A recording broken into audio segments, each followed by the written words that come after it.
today we need to work on conveyance for the chuck box.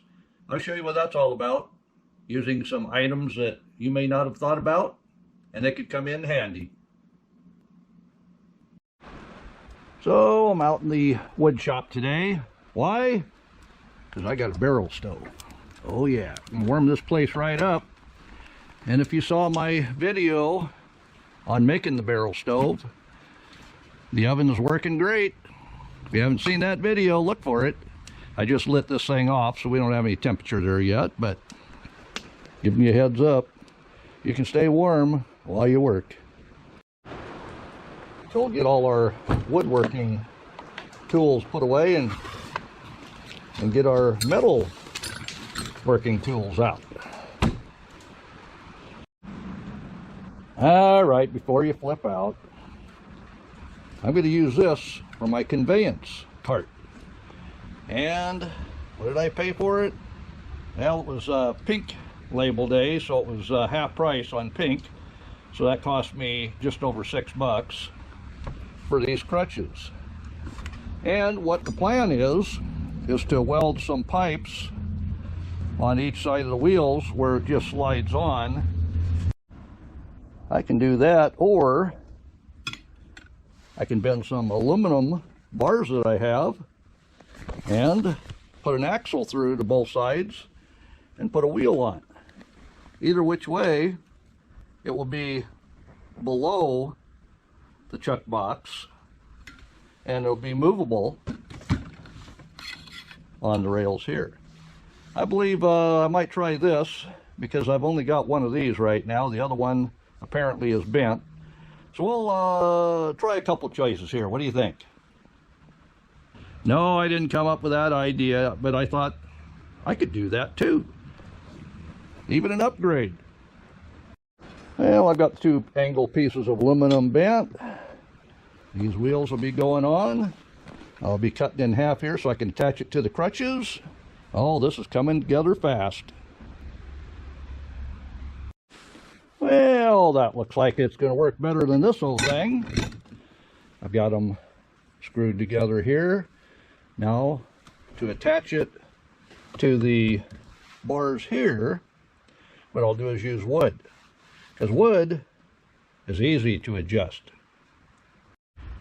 And from that end to this end, the box is 21 inches wide, and these wheels will be below the box, because the box will sit on the other side of these crutches.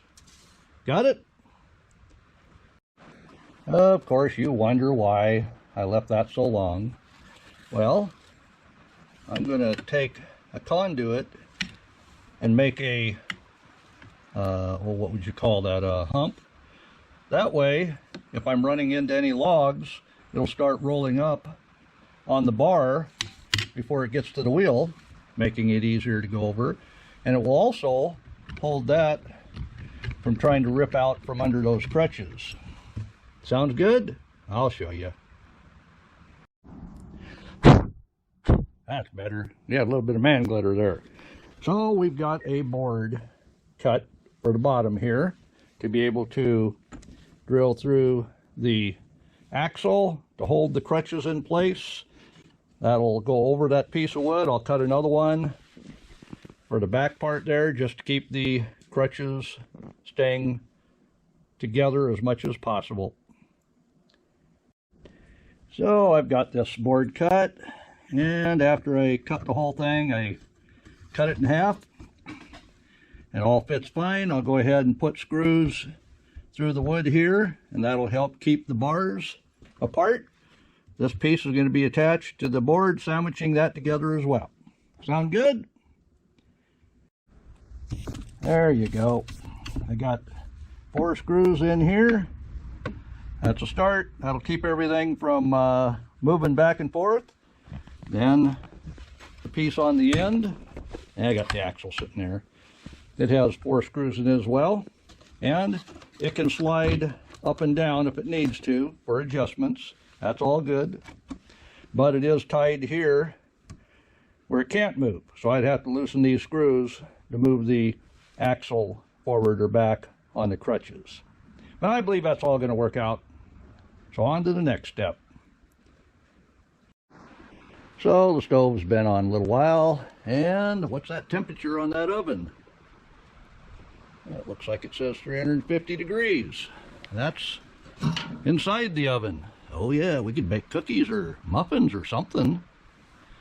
And the upper gas chamber, it says 350 as well. So that's working great. And this is a lever that turns the oven on or lets the gases go straight up the chimney. So this gives me extra heat in the shop. So checking it the way it's supposed to sit, it looks like it's a 10-inch where it sits level. So we need to make handles for it that will go in the crutch tip end. That's what I have here, and that has locking buttons. So I'll stick 1/2-inch conduit inside this. You see it has 4 little knobs inside there, so we'll have to shave them down a little bit, and the 1/2-inch conduit will fit in just fine. And I've got my old trusty rusty conduit bender, so now that I know it's 10 inches off the floor, I'll make that to a comfortable handle height as well. So you can see there, hopefully you can see where my hand is. And why make it so it's not rigid? Well, I'll show you. So you see with both handles on it, and of course this is still adjustable, I can push these handles back or they can come forward depending on the load. But using it this way with this long handle and not having those rigid to where they won't move, I'll have a collar there to tighten them up. But I can put them together and then attach them to a bicycle. What do you think? You think that's going to work? Think I'm too old to ride a bike, huh? Yeah, you could be right. But I got me a big tired bike with 7 speeds. One of them is low. Well, I have it all made. Now how heavy is it? Well, you pick it up with one hand, so that can't be too bad, can it?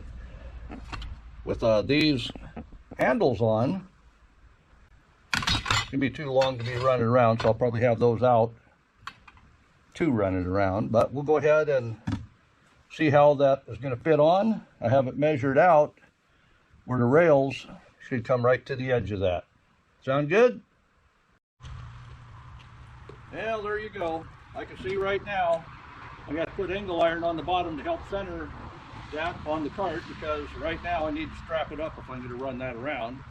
But these wheels look like they'll work great on anything from a sidewalk to grass to a road. But I'm going to have to make something to keep this from tipping down, just so I don't spit everything out of the door there. But you can see what I was up to. We got more to do, but you'll have to wait and see how I do that. Thanks for stopping by. Check out the next video on the upgrades. And that wasn't too bad. We got a couple of upgrades we're going to have to make to that. And I do believe we're going to have to add straps. Strap that box down.